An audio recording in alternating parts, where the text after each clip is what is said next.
మీ ఇంట్లో గ్యాస్ పేలొద్దు అంటే ఈ గ్యాస్ సేఫ్టీ డివైస్ ఫిక్స్ చేసుకోరి. బట్ట కింద గాచారం ఎప్పుడు ఏమైతుందో చెప్పలేం. అందుకే ఈ సేఫ్టీ డివైస్ పెట్టి ఖాళీ 2 times ప్రెస్ చేస్తే చాలు డివైస్ ఆన్ అయిపోతుంది. ఈ డివైస్ వల్ల గ్యాస్ ఎంత ఉందో కూడా తెలుసుకోవచ్చు. దీని వల్ల 20% గ్యాస్ సేవ్ అవుతుంది. 3-4 రోజులు గ్యాస్ ఎక్కువ వస్తుంది. సంపమింగురి డివైస్ మీద మీ రెగ్యులేటర్ పెట్టుకొని 2 ఆన్ చేసుకోవాలి. పొయ్యి మీద పాలు ఊగి పోతా ఉంటే అందరి ఇంట్లో ఆగమాగం అవుతాం గ్యాస్ ఏడ వెళ్తుందా అని. కానీ ఈ డివైస్ పెట్టుకున్నప్పుడు పాలు వంగి మంట ఆరిపోతే గ్యాస్ ఎక్కువ రిలీజ్ కాకుండా బ్లాస్ట్ కాకుండా చేస్తుంది.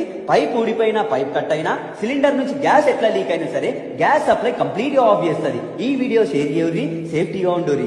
ఆన్లైన్ లో తక్కువ ఉంది అంటారేమో, కానీ క్వాలిటీ డివైస్ తక్కువ ఉండవు. ఆన్లైన్ లో చూసి మోసపోకురి. వీళ్ళకి కాల్ చేస్తే హైదరాబాద్ లో ఏ పొక్కలున్నా సరే ఇంటికి వచ్చి లైవ్ డెమో చూపించి డివైస్ ఫిట్ చేసిపోతారు. అవుట్ ఆఫ్ స్టేషన్ అయితే డివైస్ కొరియర్ చేస్తారు. కమర్షియల్ డివైస్ కూడా ఉంటది.